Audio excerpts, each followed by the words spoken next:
This week, we are pleased to welcome on the podcast one of the greatest players in the history of our sport. He holds the record for the most singles titles in the Open era with 109, most ever match wins with 1,274. He has 8 career Grand Slams, and he also has the most matches ever won at the U.S. Open with 98.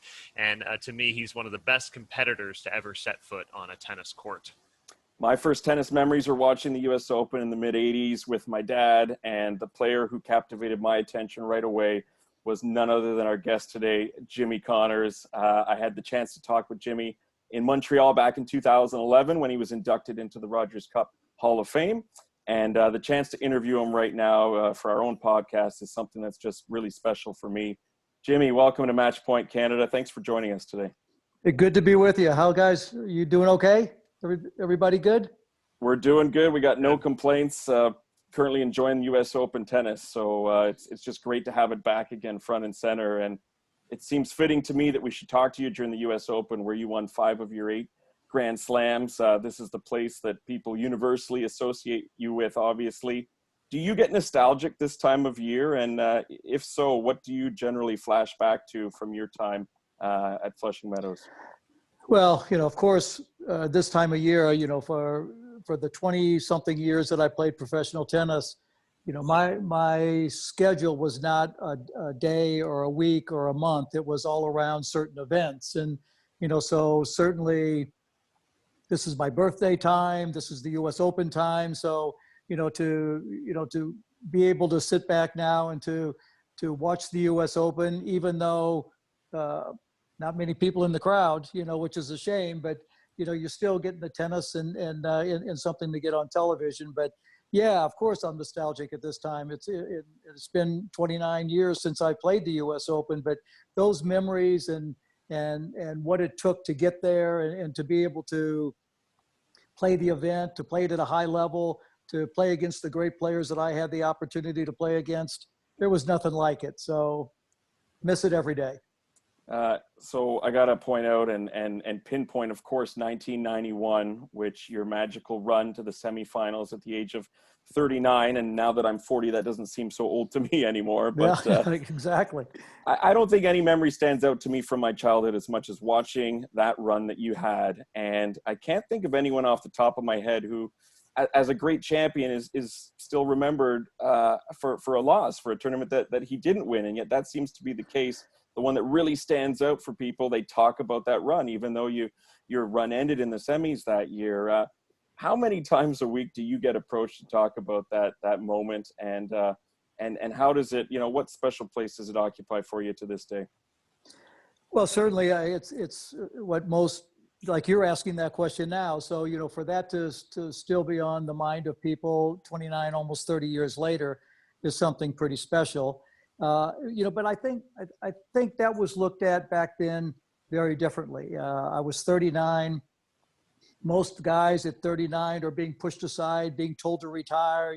Your time's up. You've had a good run, so move on. And I just come off reconstructive wrist surgery, so my being able to play even at that time was questionable. So it transcended more than just the tennis. It got, people off the couch who said, well, I'm 40, or I'm 42, or I'm 36 or whatever. I'm getting old. I can't go out and do things like I used to.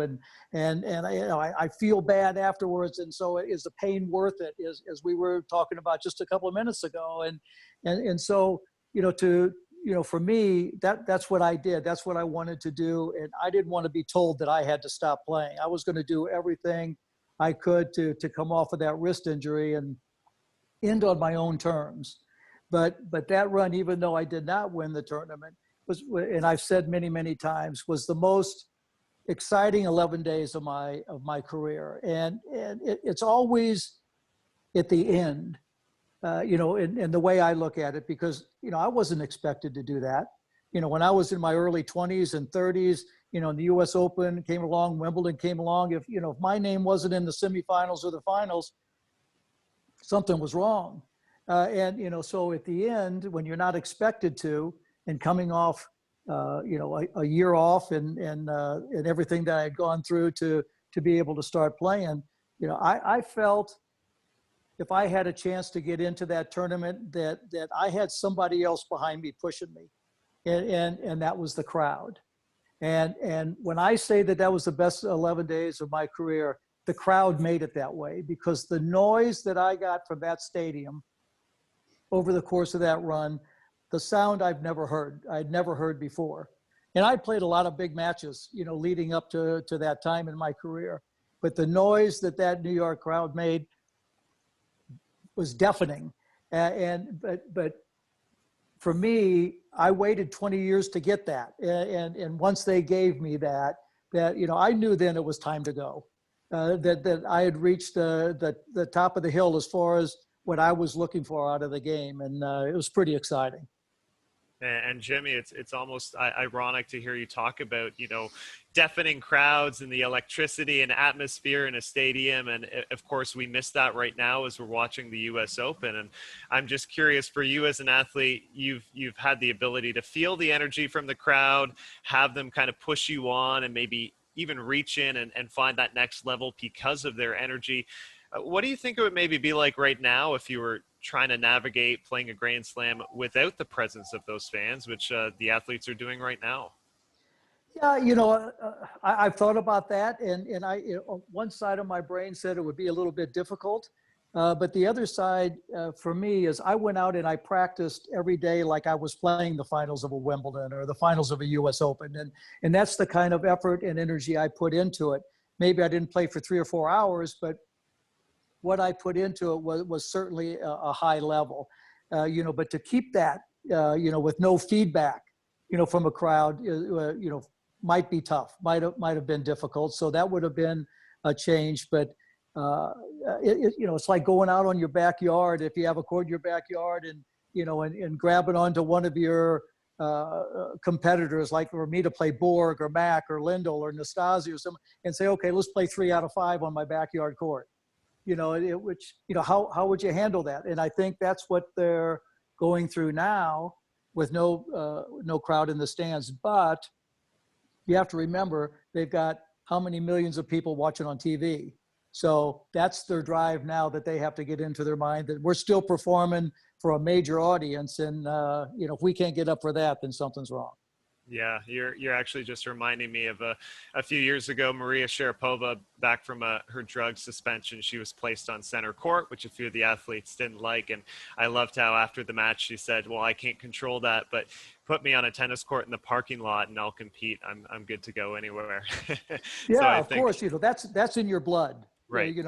That competition and that striving for excellence, that's what you go out on that center court for. And, whether it's a back court, a center court, or whatever, you still got the pride in your game and your performance. And you're seeing that now, with some of the matches that are played at the US Open, the way, the fight and the grind and the grit that a lot of the players are showing, and, coming back from 2 sets down and 2 sets to 1 and 5-1 down and coming back and winning in 5. And, opportunity is knocking here for a lot of the young guys to and young women to win this US Open, and that should be drive enough in itself to go out and perform. But it's fun. I'm enjoying watching the surrounding stories around this US Open. Number one, like we're talking about, no crowd, how they handle that. How do they get up? How do they accept little things that go on the court? There's no noise. So, what's pushing them? What's driving them? So a lot of outlying stories that are pretty interesting. Yeah, and I have to ask, just from you watching, and we're high on our Canadian tennis players here. Obviously, we had a Grand Slam champion on the women's side last year in Bianca, and Denis Shapovalov, of course, we love. He's had a great run. Is there any particular ingredients you look for when you're looking for at young players and trying to pick out who's going to be that next star? And anybody come to mind right now who really impresses you a lot? Yeah, you've got a good run. You had three Canadians in the men's, and was it the round of 16 or That's right. The quarterfinals? So yeah, round of 16. That's a good run, and I look at that. Who would have ever thought that and I say this with great respect, that Canada would have outplayed the U.S. to in the number of of players in the round of 16 of the U.S. Open. And that's happened. So what you guys are doing up there certainly must be working. But I did our podcast the other night with my son Brett, and I picked your guy to win the tournament. I did, I think with Novak taken out of the tournament, I think his chances are tremendous. And he's playing good tennis to boot. So all a matter of how they go about it. When Djokovic was in the tournament, it was almost, oh boy, we got to get through him. And that's almost impossible. He's 28-0 or whatever, coming into this year. But now that's all opened up and given a lot of hope to a lot of these young guys. And as my son Brett said the other night, he says, this is the first year, and I can't remember how many years, that somebody in their 20s now is going to win this Grand Slam. It's been Rafa, it's been Novak, it's been Roger, Wawrinka, Murray. So now one of these good, young talents that's coming up is going to have a chance to put U.S. Open by their name. But I picked your guy. I picked Shappy, to come through and to win. So don't let me down now. You're saying the right things, Jimmy. And just for the record, we did not I'm not pay saying Jimmy it because I'm on with you. I'm not saying that. I've got, listen, I'm a tennis guy, and I like a kid who goes out there and if you can't get into the grind, get into the fight, and get into the excitement of your position now in this tournament. You're in the second week. You can't win a tournament in the first week, but you can sure lose it. Now you're in the second week, and it's not a 128 draw now. Now you're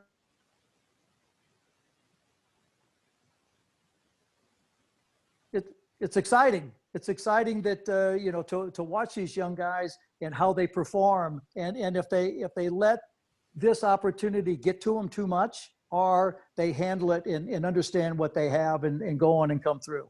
It's going to be a fun second week. Absolutely. You mentioned your podcast, and I do want to get to that a little bit later as well. But I was listening to this week's episode between you and Brett, and you talked about back in the day when you were playing, and you called it the Wild West. And you were obviously someone who never shied away from a little showmanship back in the day. It seems to me, while the tennis these days is as good as we've ever seen it on the court, players are maybe a little bit less willing to show their personalities to the fans. And I'm just wondering how you find tennis from an entertainment perspective today, and if there's anyone from the current generation of players that you think would fit right in with your band of characters from the 70s and 80s. Yeah, first of all, they all play great tennis. They've come up and with the equipment and the strings and the training, and they have every opportunity to be as good, if not better, than they really should be. If they go about it the right way and take advantage of all the opportunities. The personality has been taken out of the game, and it seems to me it's almost by design. I look back and I say the Wild West, and we were walking a thin line, and did we fall off? Of course we did, of course. But that's what drew a different kind of fan into the game of tennis. It went from a country club sport, to get the hockey fan and the baseball fan, the football fan. I mean, it's like, do you go to a hockey game to watch the hockey? I mean, I know you do, where you guys are, but not me. I went to see the fights, and the action. So, and along the way, I knew of hockey and learned of hockey and understood it. But, it was the action that created a different atmosphere. So when they went from Forest Hills over to Flushing Meadows, I love the tradition of Forest Hills. It was a beautiful walk to the center court across the grass courts and, the small clubhouse. But, once we outgrew that and went to the concrete over there in Flushing Meadows, that fit right into my personality. But like I said, it was a different time. We had guys, we had characters, we had the charisma, we had guys who were a little bit crazy, just kind of flew off the handle, and rightfully so. But because of that, we kind of brought in all these rules now, and they had to do something, to kind of make the game flow and to get all these guys going in a direction that might limit their personality a little bit. But what they've done is the rules, and I said this the other night to Brad, is now maybe they should be looked at also. They looked at us and made the rules. Now maybe the rules are a little bit too stringent. Yeah, it's a good point. To give these guys a little freedom to be themselves and to show their enjoyment, but even more so to bring the people back down onto the court, the fans down on the court playing with them, and to think that, hey, I'm following whoever, Zverev or Tsitsipas or whoever, and I'm down there playing with him. I want him to win so bad. I'm down there on the court with him, and I think they're missing that, right now. So, maybe things have changed a little bit, because I think these guys, this new generation of young players, are looking to break out, and I've said that, I wish these guys would start stepping forward now, when Nadal and Federer and Novak are playing, instead of just letting them go away and somebody sliding in to be number one just because somebody has to be. Let them start taking their place in the game now. And this tournament's a great opportunity for them right now. Yeah, starting absolutely. Here. Well said. Jimmy, when you left the game, when your career ended, we saw you at times in tennis still involved with some Legends events, and then coaching as well with the likes of Andy Roddick, and you helped out with Canada's Jeannie Bouchard for a little bit there too. And then at times we haven't seen you as closely associated with the sport either. And I'm just kind of giving another read to your book, The Outsider, and I'm just going to quote from it. Writing this book almost pisses me off, because I have to go back and remember how I spent my life doing something that I genuinely loved, and now it's over. Can you talk about your relationship with tennis now, and what kind of space it takes up in your life?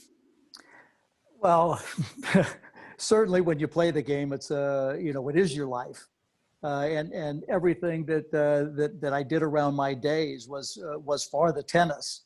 Now that certainly has changed, and I have other interests. I have business interests. Do I still love tennis? I do. I still watch tennis. I'm not as involved in tennis right now as maybe I will be coming up in 6 months or 8 months or a year from now. But that doesn't mean that it's ever taken away the way I have felt about this game.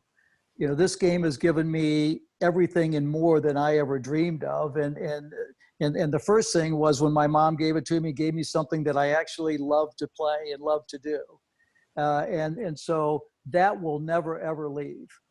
But I needed a break once I stopped, because when I stopped playing the regular tour, I was 40. Then I started a senior tour and brought back the likes of Borg and Vilas and Jose Luis Clerc and John Lloyd and Eddie Dibbs and all the guys that I played with. And we had a very successful 10-year run with that. So basically played until I was 50. And to have my wife and my kids allow me to do that, it was time to pull back and let them, be the ones that were front and center. They allowed me to do my job, which certainly was my job, but that's an awful long career to have, and to play at a high level and to get and to be able to put that much into it. So did I need a break? Sure, I needed a break, but that doesn't mean I ever lost the love for the game. And that still runs as deep as it always has. That's certainly great to hear. And, we touched on the run at the U.S. Open that came later in your career, but I'm curious about your special season actually early on in your career, 1974. I read an interesting stat just the other day noting first Grand Slam titles won by each generation in every decade. And they noted actually your Australian Open title in 1974. And then, of course, you went on to also win Wimbledon and the U.S. Open that year. What do you remember from that particular season, which was obviously, one of the best we've ever seen? And I'm also curious, how were you able to just maintain such a longevity in terms of deep runs at Grand Slams over and over again? Well, you always look at your first, right? And going back, and I was playing some good tennis when I first turned pro when I was 19, but I hadn't really filled out yet. I was still growing and maturing. I hate that word, but and not mentally, but physically. And Right. and getting a little bit stronger. And over the course of the years, when the first couple of years, I felt that in my game, and my two coaches, my mom and Pancho Segura, they saw that in me, and then at that time weren't afraid to push me to another level of giving me more things to incorporate into my game and to work on, so that that when I was ready and strong enough to go in, that it would be there, and I wouldn't have to work on it on the fly, that it was already ingrained in me in my game. So that year, to me, I wish I could have had a couple more years like that, but virtually impossible. I think I won like 15 tournaments that year, and won Australia, was kept out of the French, basically. Then win Wimbledon and the U.S. Open, had a chance to win the Grand Slam. But who knows? That's another thing we can talk about some other time. But We'll save that for your but next appearance with us, Jimmy. Yeah, that'd be right. good. That would be good. But you always remember the first, and that was the first push that that got me going. And I had a sophomore hangover, though. The next year I got all three finals again and lost all three finals, but then regained my form and my work ethic, and was able to go on and try to keep that level for my 20 years. But I credit my mom really with my longevity, because she never burned me out. She allowed me to play the tennis because she knew that the most important thing for me was to be the weekend player and get to the semis and the finals. So she wanted me to always be eager to play. So she would not let me play 6 tournaments, 7 tournaments in a row. It was always 2 tournaments, 3 tournaments, take a break. You've expended the energy and you've had success. So pull back a little bit, rest, do some things you want to do. And when I went to play and to train and to work at my tennis, I was always eager and excited to do that. So she handled me, back in those days, which allowed me to, to play for 20, 25 years or whatever at that level. She did a great job with me. I just want to point out a sophomore slump of 3 Grand Slam finals sounds pretty darn good, honestly. I would take that as a slump Well, as the year. That's not too bad. But you got to remember, back in those days, we were fighting for that little front page news. We were up against great hockey players, football players, basically, and all that. So, after a year like I had in '74, they were awful quick to write me off too. Right, So it was. It was a great time to be around and playing with the group of guys that I had the opportunity to play with. Yeah, and now, in the game, particularly in this era, because we do have 3 of the greatest we've ever seen in Roger, Rafa, and Novak, the obsession seems to be over that Grand Slam race. Federer at 20, Nadal at 19, Djokovic at 17. And I'm just curious for you, because in your era, I don't think the Grand Slam number and that tally was nearly as talked about as it is today. Do you wish in hindsight maybe you knew that this sort of ultimate achievement would always be on everybody's mind, and maybe you would have played some more Australian Opens if that were the case? Well, back when all this started back in the '70s, it was every match. Right. That was important. Now the Grand Slams have taken over. I played the Australian Open twice. I missed, 6 or 7 years of the French Open, at the height of my career. So basically, I made my name and my reputation off of 2 tournaments. The U.S. Open and Wimbledon, and the records that I had of semi or whatever, I don't even know, but that was done off of 2 tournaments. Now these guys, they're playing 4 tournaments. So what took me 20 years to play maybe 50 Grand Slam tournaments, these guys are doing, 4 a year. So listen, it's all about what's going on now. Yeah. That's the way that's the way it is in all sports. The greatest of all time are now. Basketball, the greatest is LeBron. Well, I don't know about that. But that's what makes talking sports so interesting. You know, you talk about Rafa and Roger and Novak now, but but that's because they play now. You don't know what happened 30, 40 years ago against the greats of Pete Sampras and Stefan Edberg and Boris Becker, and then and even further back than that, but Borg and McEnroe and Lindell and Panada and Nastasi. So that's what makes sports so exciting to watch and to see what goes on today and how things have changed and what have made these players now great today. And going back, what would have happened if we would have had this training back then and this equipment back then, and how we would have handled it. So that's it's always going to be a toss up on who you think is the best in any sport, but it's always now that takes precedent. Jimmy, there's so many topics I feel like me and Ben could get lost in talking to you. Just enjoying this so much. And we know you are on a bit of a time frame here. So I want to ask before we wrap up about a new venture that you and your son have started, which is your very own podcast called Advantage Connors. And I think the name is very appropriate for you. Can you talk about how that came to be and how much fun it must be for you and your son to get together and do something like that? Yeah, it was all by accident. When COVID came around and we had gotten it started, and we were to go down to Palm Springs and interview Mike Tyson. Then the tournament was canceled, and Mike Tyson, still under his obligation, he said he would come in and to do our podcast, came anyway. Wow. Which was spectacular. So, but it came by a whim. We just said, let's get on a podcast and start talking about sports, or but we're not just hooked into just one thing. We talk everything. We talk all sports. We talk cooking. We talk everything. That's been kind of fun to do. Under COVID, what are you going to do? I'm reading.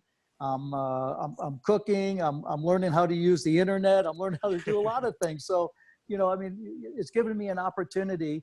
But doing the podcast with Brett is great because he keeps me current in so many things. He does the TV. He's at the U.S. Open doing the TV now. So he is up on every tennis match, every person, the way they play and everything, so he keeps me current, not only in this, but in all sports.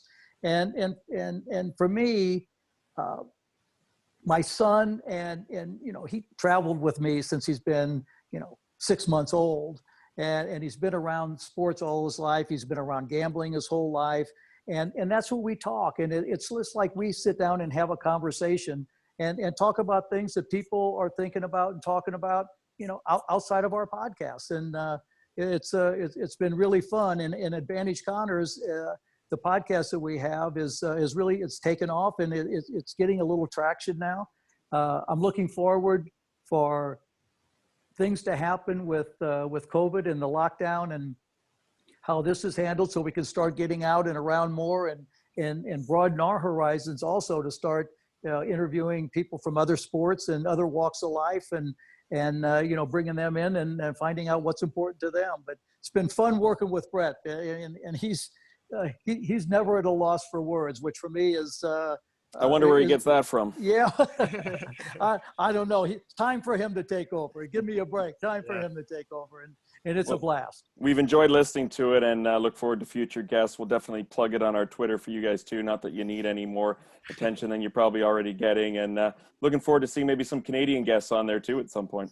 Well, we're going to get out there and work it out. We'd love to do it, but you guys have been great. Glad we could work this out, and I could be with you. Thank you so much, Jimmy. Thank you so much. Take care. Look forward to having you back at some point down the road. Be a pleasure.